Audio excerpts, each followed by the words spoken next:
เป็นสภาพที่บริบาลจาก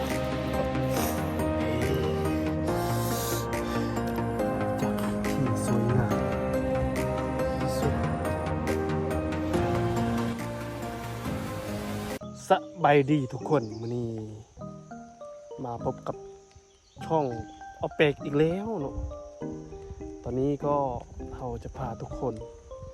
ไปหาป่าอยู่น้ำป่าเนาะเขาเอิ้นน้ำป่าไปแบบธรรมชาติอีหลีทุกคนตอนนี้เราก็ไปกับแล้วก็อ้ายเนาะเราสิไปหาป่าแบบธรรมชาติสุดๆสิพาทุกคนไปเบิ่งเนาะอันนี้คือบรรยากาศบ้านเราตอนนี้เราอยู่ที่เถียงนากำลังจะออกไป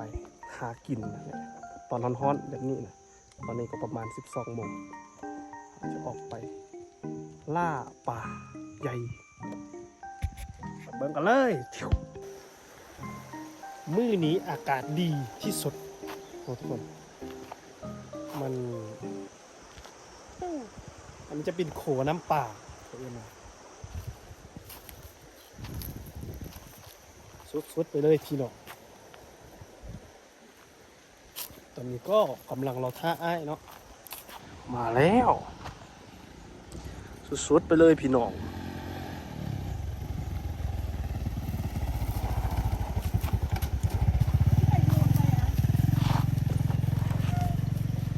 ทางบ่แม่นธรรมดาเด้อทางนี้อันนี้เปลี่ยนสถานที่จอดรถของเฮา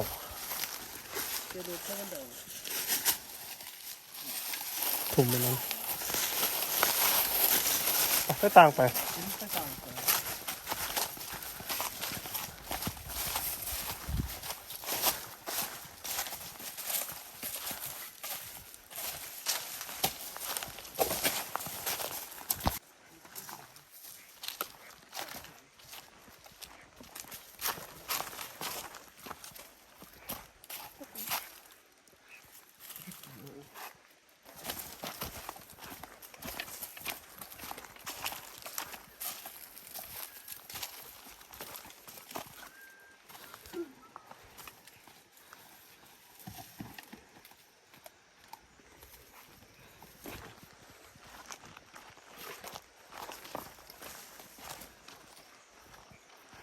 น้ำใสเย็นอีหลี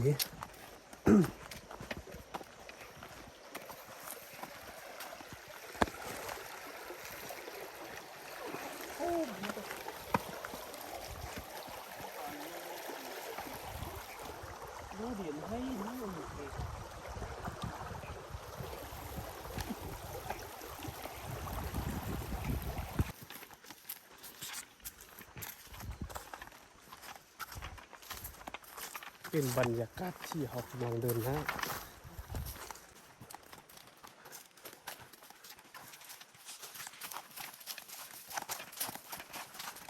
โอ้ยอาคาเด็บจะปวดออกนี่เลย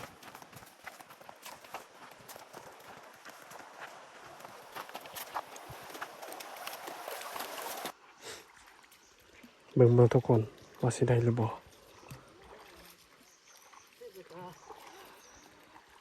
ว่าตอนนี้เรากำลังเห็นป่า3 นิ้ว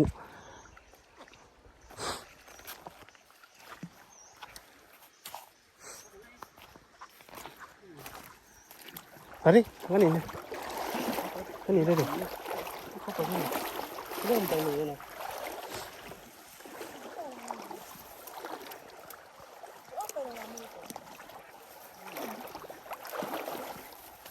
ว่ามันสิได้หรือบ่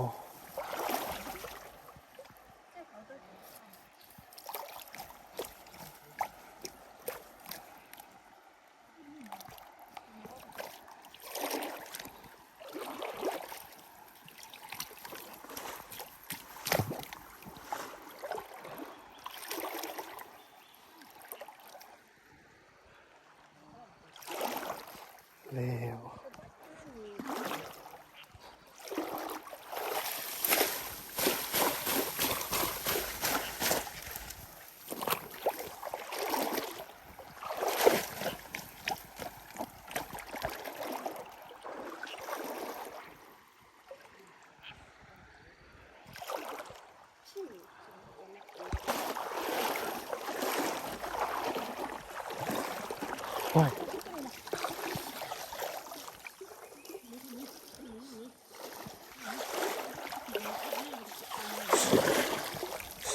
บรรยากาศเขากำลังเห็นฝั่งนี่ตอนนี้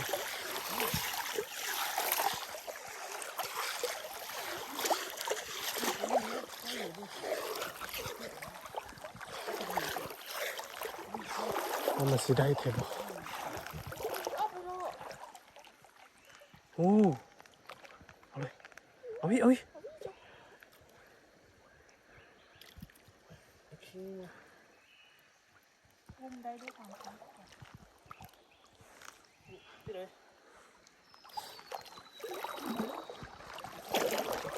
มองอีกอย่างขี้คุ้ม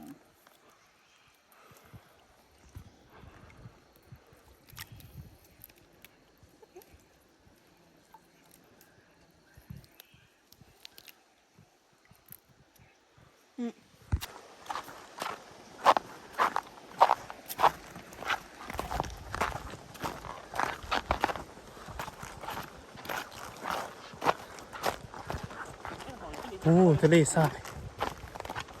วันนี้ก็มาฮอตสถานที่เฮาซี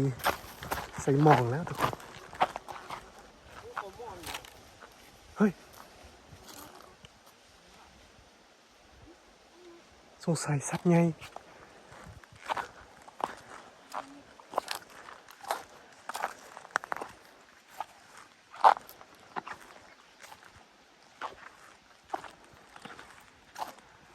วันนี้เป็นสถานที่เขาจะใส่หมอกแล้วทุกคนปลาที่ทุกปลา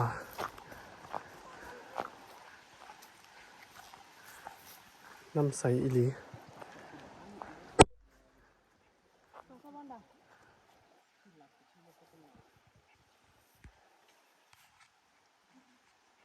ฟานเดอร์เตลมันก็มามอนจ้ะจ้ะ เก่งที่สุดในโลก พี่อ่ะ ก็มะมอนอ่ะ พี่ก็มามอนเลย ตุพานมากินมากมาย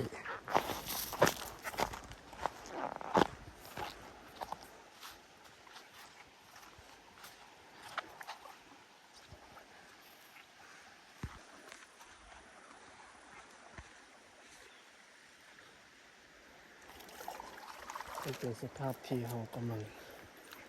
จะเข้าน้ำ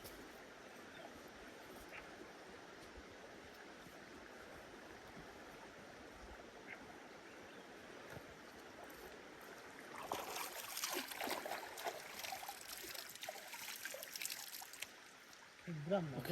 สุดยอด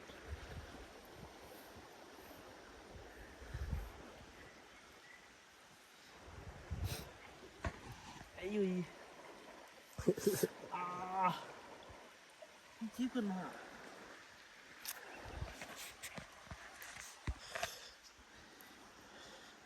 เป็นสภาพที่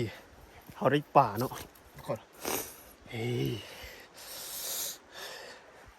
ตัวบักไงใจทุกคนบ่เฮ้ย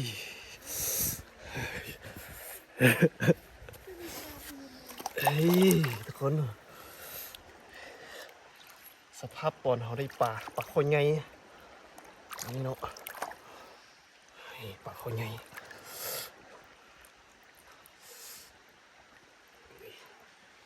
ได้สองตัว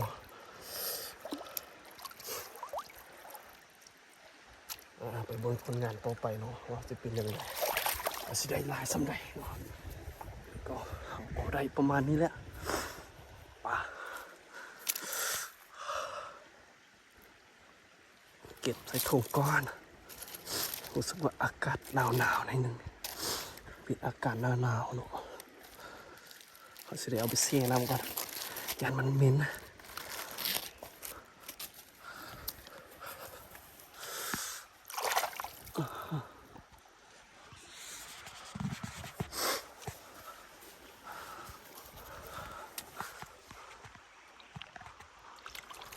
สุดยอดต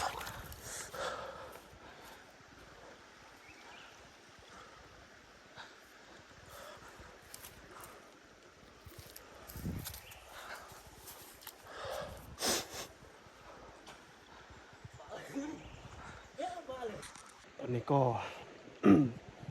หนาวเนาะทุกคน ประมาณ30นาทีแล้วตอนตั้งแต่เฮาว่าทำมาเข้าวังนี้เนาะประมาณ30นาทีก็จะได้ป่าประมาณนี้เนาะพาทุกคนไปเบิ่งประมาณ30นาทีจะได้ป่าประมาณนี้ใหญ่พอสมควรเลย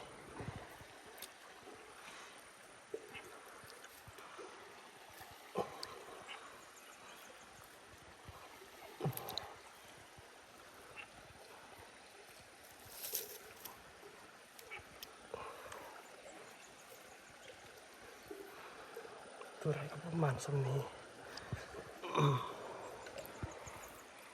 ป่าน้อยอันนี้ประมาณนี้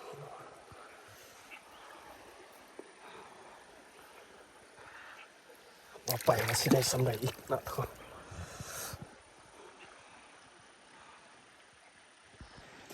จังได้เขาว่าเขาเห็นปลาใหญ่อีกแล้วบัดนี้จะได้บัดนี้เกี่ยงวิธีก่อนเห็นล่าปลาใหญ่บัดนี้ตอนนี้เราก็อยู่ที่ทะเลทรายซาฮาราของประเทศแอฟริกานะทุกคนตอนนี้เราก็ได้ไปอาบน้ำแล้วก็ได้ขึ้นมาอยู่ที่ทะเลทรายแล้วก็มันจะเป็นแม่น้ำคันว่าเขาอยากอัพคันว่าเขาอยากไปดำน้ำก็เข้าไปได้นะทุกคนนี่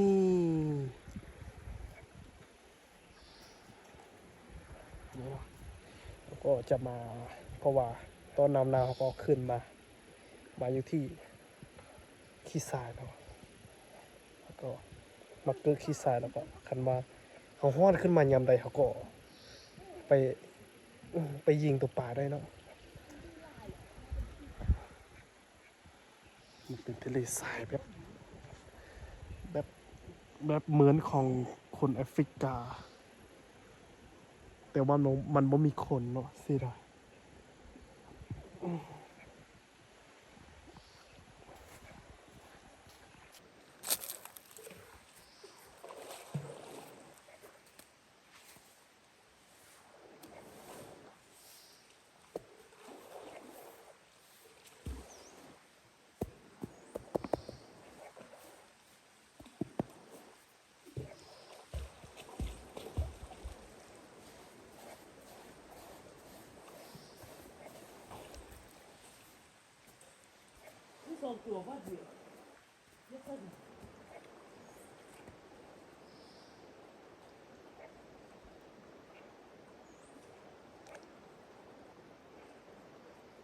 เราจะสร้างอาณาจักรเนาะทุกคน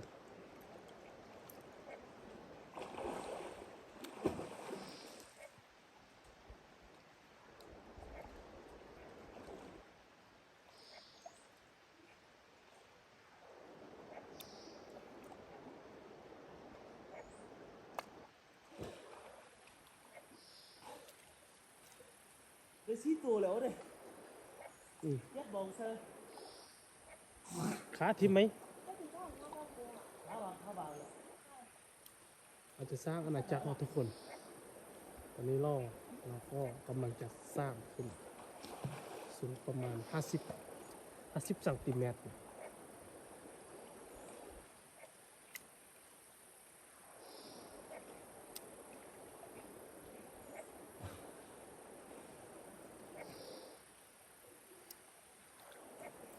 ยืดเรียวแล้ว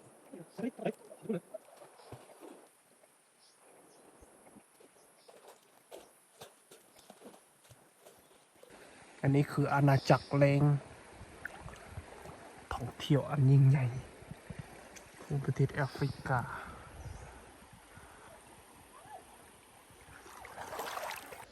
บันนี้เขาดำปลาเป็นทีเฮบห้อยนะก็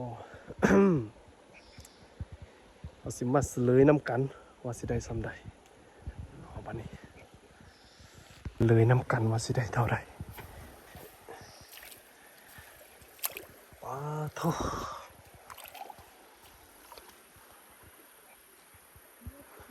ประมาณ3 โล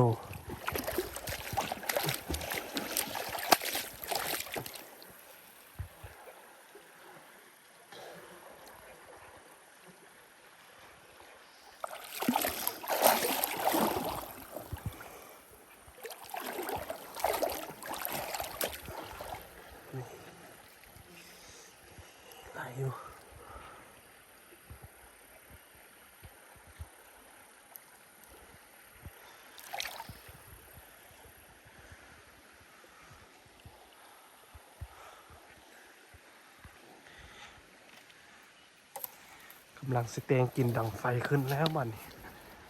อ๋อ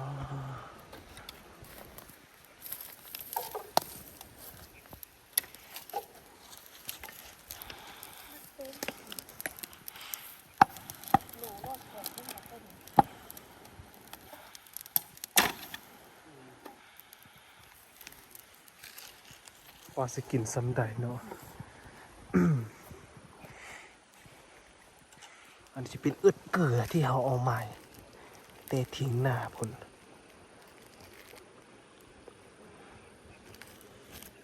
ปลาก็ได้หลายอยู่สำนั้น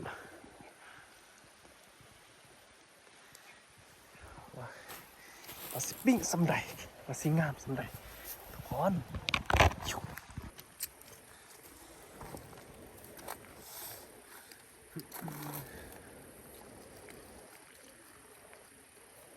เอามาเคียนมา ไม่ติดอ่ะ ไม่ทำยาก มันเอื้อเลย ตื่นมาตื่นเด็ด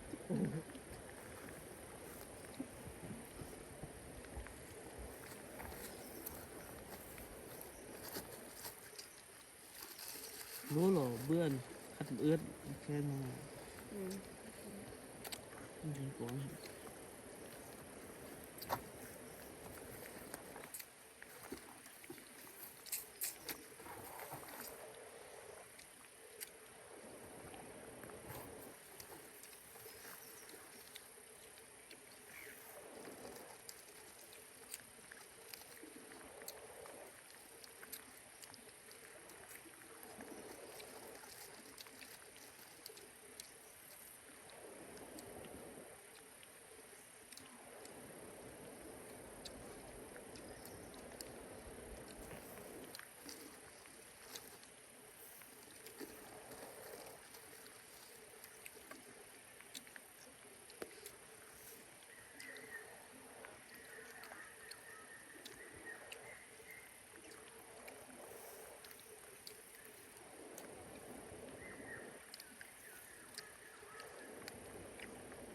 นี่เราก็น้ำไม่ใช่ บะหมี่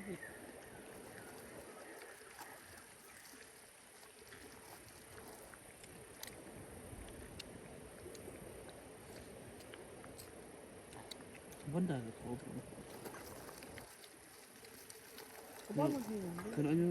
นี่น้ำปลามา มันก็มี เคยส ผ อ ม น ว่า เดือด สาร ปลา อ้อน เคยสอนทับบุตรดึกโคตร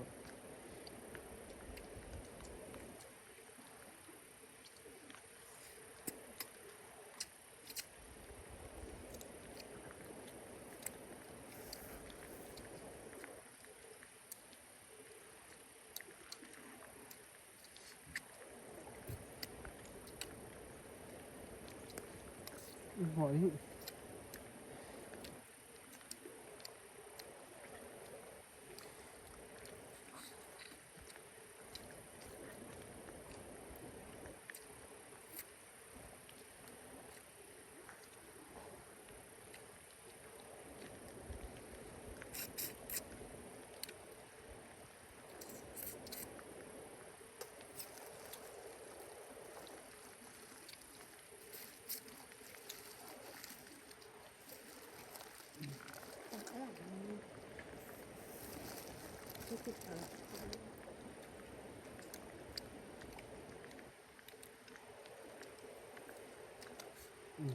มี ตั้งหัวความหอม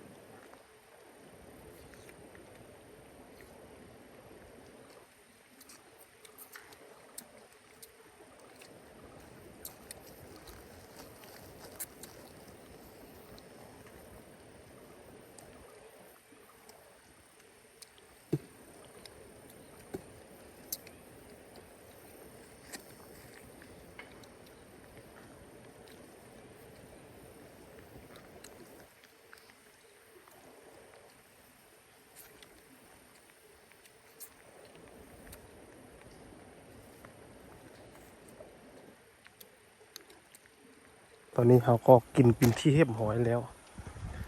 กำลังกลับบ้าน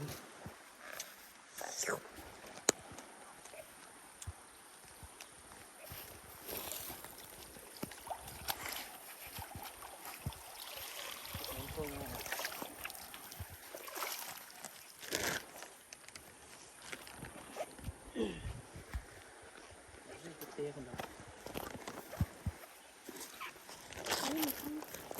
ครับเหมือนนะนี่อาหารโปรดของเรา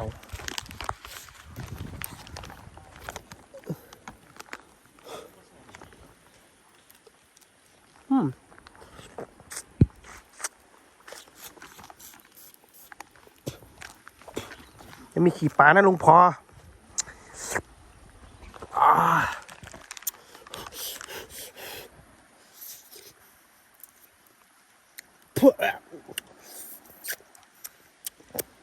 ขอจบคลิปนะทุกคนแซ่บอีหลีกินข้าวปลา